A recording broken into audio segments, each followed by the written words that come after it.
Hello, this is Muzima, and these are my first impressions of Black Myth Wukong.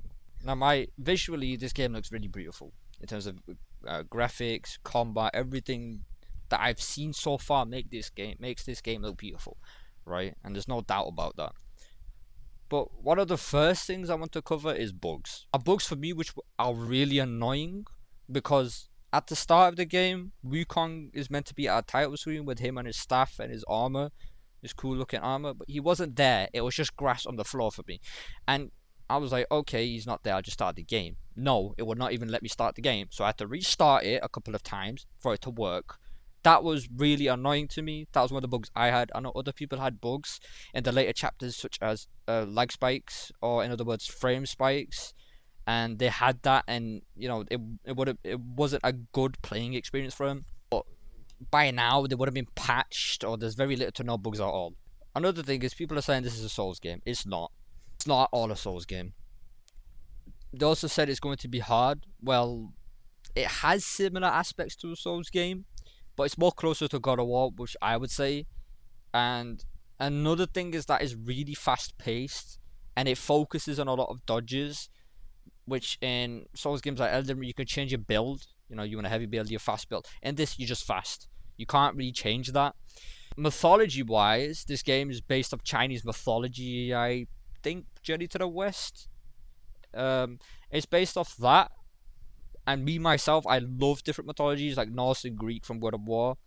The lore behind Wukong is that he, in a way, basically was a reckless god, and the Celestial Court wanted to put him down. In other words, surrender. And Wukong, having ego, he didn't. And you saw this at the start. He was laughing. He was like, "I'll have you first," and you get it. He put up a fight until his powers or whatever he had limited him, and he was in a lot of pain. I think it was his head. He grabbed his head really quick. And it gave one of the Celestial members a chance to basically put him in stone or land a hit on him, which people believe, or the Grandmaster or the old monkey, he believes their remains lie. Now, the gameplay is set into 6 different chapters, right? 6 different chapters with different bosses, secrets, all have really good, details in it, and I can't wait to finish it. If I'm being honest, I can't wait to progress more. But it gives you a good narrative of the game, and the secrets are really good for those who want to fully complete the game. One of the secrets I found is ringing 3 bells at the start teleports you to a boss fight, which then, if you beat the boss, you will get craftable resources. So this isn't solely linear as people thought it would be, but there are similar. Leveling up is pretty simple as well. You get sparks from defeating enemies, then you use them sparks to then a skill tree, and you upgrade things such as stamina, martial arts, and survival. Now, moving on to spells, one of the first spells you get in the game is an immobilization spell, right? Which you can get from the storyline and then upgrade them in the skill tree. Immobilization spell, what it does, it immobilizes enemies, in other words, stops them for a short period of time, which is really effective. And it gives you a short period to land hits on them, whether that's heavy or light.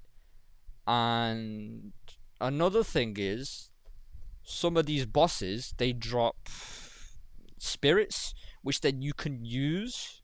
Some of these will drop a transformation one, or in other words, a transformation where there's a weapon that they drop, like the one you see here.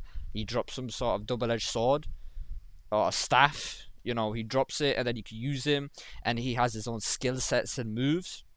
The thing is, there's a spirit, which you see here, which uses skill, which does a lot of damage depending on what it is. They do use mana. The spirits ones use mana, and I don't know if you can get it back in it any other way, apart from, dying and going to the checkpoint and, just getting everything back, your health, whatever you lost, getting it back. That's all I know. Other than that, you can get a Celestial Tai pill, which basically increases your mana bar, whatever limit it has. Same thing with health, you can increase your health bar. I said it's really similar to God of War, because in God of War you can get an apple, which increases your health bar. You can get some sort of horn, which increases your rage bar. So that's why I said it's really similar. Weapons wise, I'd say you can't change it. Wukong, as far as I know, you're stuck with the staff. But what you can change is the handles, right? You can acquire different rarities with different damages.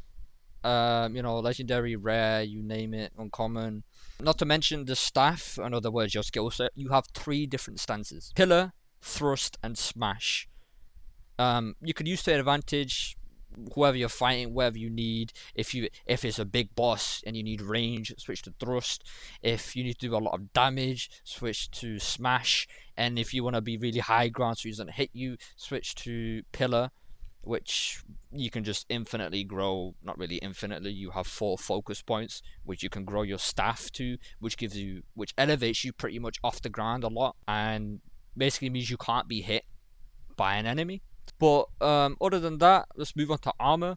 Now, armor, in a way, is linear. You can't use a separate piece that good to its full advantage. For example, let's just say you have gloves.